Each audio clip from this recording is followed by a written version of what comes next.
কলকাতার আরজিকর হাসপাতালের ডাক্তার পড়ুয়া ছাত্রীকে গণধর্ষণ করে খুনের ঘটনায় দেশব্যাপী সোচ্চার এখন চিকিৎসকরা। ইন্ডিয়ান মেডিকেল অ্যাসোসিয়েশনের ডাকে সাড়া দিয়ে এবার গোটা দেশ জুড়ে অনুষ্ঠিত হলো চিকিৎসকদের কর্মবিরতি, আর তাতে সামিল হলেন রাজ্যের স্বাস্থ্যকর্মীরাও।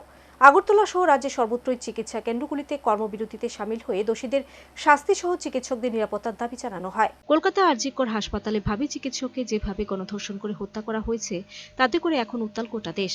চিকিৎসক থেকে শুরু করে সমাজের সব অংশের মানুষ বর্বরোচিত এই ঘটনার প্রতিবাদে রাস্তায় নামেন। দাবি তোলেন অভিযুক্তদের চিহ্নিত করে দৃষ্টান্তমূলক শাস্তি। পশ্চিমবঙ্গে তো বটে, দেশের অন্যান্য রাজ্যে এই দাবিতে উত্তাল হয়ে ওঠে। ঘটনার প্রতিবাদ জানিয়ে এবার রাস্তায় নামল ইন্ডিয়ান মেডিকেল অ্যাসোসিয়েশন। এবার দেশব্যাপী সংগঠনে একদিনের কর্মবিরতির ডাক দেয়। আইএমআর আহ্বানে সাড়া দিয়ে শনিবার রাজ্যে কর্মবিরতিতে সামিল হলেন স্বাস্থ্যকর্মীরা। তাদের এই কর্মবিরতির ফলে ইমার্জেন্সি ছাড়া প্রতিটি স্বাস্থ্য কেন্দ্রে কার্যত অচল হয়ে পড়ে রাজ্যের স্বাস্থ্য পরিষেবা। সকাল 10টা থেকে শুরু হয় চিকিৎসকদের কর্মবিরতি। আগরতলা সহ রাজ্যের প্রতিটি হাসপাতালে এই কর্মসূচিতে সামিল হলেন স্বাস্থ্যকর্মীরা। সর্বভারতীয় কর্মসূচি থেকে স্বাস্থ্যকর্মীরা দাবি জানান, আরজিকরে সংঘটিত ঘটনায় যারা অভিযুক্ত তাদের চিহ্নিত করে দৃষ্টান্তমূলক শাস্তি প্রদানের পাশাপাশি তারা আরও দাবি জানান স্বাস্থ্য পরিষেবার কাজে নিযুক্ত স্বাস্থ্যকর্মীদের নিরাপত্তা সুনিশ্চিত করার। আপনারা জানেন, বিগত 9 তারিখ রাত্রিরে আমাদের একজন ডাক্তার, আমাদের স্টুডেন্ট আরজিকর হসপিটালে আক্রান্ত হয়েছিল, ধর্ষণ হয়েছিল এবং মৃত্যুবরণ করেছে। সেই পরিপ্রেক্ষিতে আপনারা বিভিন্ন সময় মিডিয়াতে আপনারাও দেখেছেন যে এই ন্যাক্কারজনক ঘটনার জন্য ইন্ডিয়ার সব জায়গায় সোচ্চার হয়েছে মানুষজন।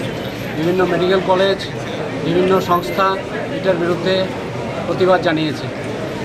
সেই জন্য আমরা আইএমএ, অল ইন্ডিয়া কমিটি ওরা ডিসাইড করেছে যে যাতে এই ধরনের ঘটনা আর না হয়, এটার প্রতিবাদ করার জন্য আমরা আমাদের সলিডারিটি দেখানোর জন্য আমরা এই 24 ঘন্টার সিজ ওয়ার্ক করেছি আজকে। আমাদের সেটার সঙ্গে আমরা জিবি হসপিটালেও তাই করেছি। আজকে আমরা আউটডোর আমাদের বন্ধ আছে, কিন্তু ইমার্জেন্সি পরিষেবা যেহেতু আমরা মানুষের জন্য আমরা ইমার্জেন্সি পরিষেবা বন্ধ করছি। আর আইএমের যে এই অনুষ্ঠান বা এই প্রতিবাদ, এটা আমরা মানুষের কাছে পৌঁছে দেওয়ার জন্য আপনাদের কাছে অনুরোধ রাখব। আর আজকে বিকালে আমরা আইএমএ হাউসের সামনে থেকে একটা র্যালি ব্যবস্থা করেছি।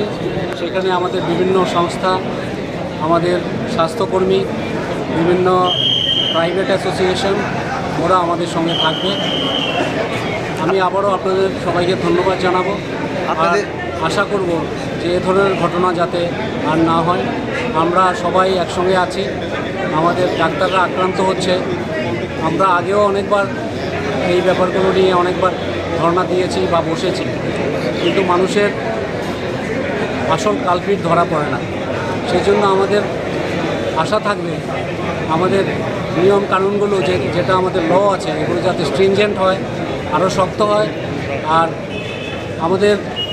আমরা দেখছি যে আমাদের পুলিশকর্মী বা তারাও আমাদের আরজিকর হসপিটালের ঘটনায় আমরা দেখেছি যে ওরাও আমাদের সাথ দিচ্ছে না।